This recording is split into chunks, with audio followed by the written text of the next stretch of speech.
So I was inside chopping up some salad for dinner, something we have a lot. And I was just about ready to kind of finish up. And I realized the salad looked a little light. And I thought, we're missing onions.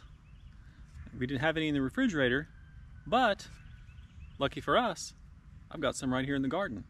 Right here, I've got some of my kind of famous zombie onions. And just need a couple. So, let's go ahead and kind of pick out the biggest two. Nice looking onion. There's one. And maybe this one. Looks pretty good. So, just like that, I'll be able to take these inside, wash them up, and chop fresh onions for the salad. And while I was leaving the garden, I glanced over at my lunchbox pepper plant and picked up a little bonus for the salad tonight. A couple little lunchbox peppers. I didn't even know they were ready.